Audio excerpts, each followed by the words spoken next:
Morning guys, update sa washing machine namin. So, may bayad ng pagpapagawa. Nasa 4,000. Kaya, ayan.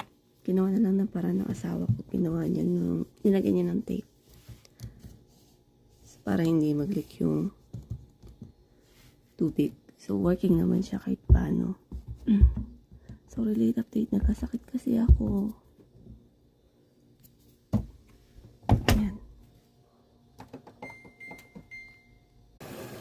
So, ayan yung tubig. Ayan. Hindi siya tumutulo. Kita ba? Hindi masyadong kita yung tubig. Ayan yung tubig.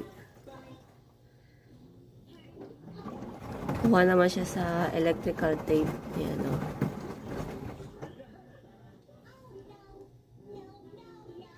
Bago lang kasi ito kaya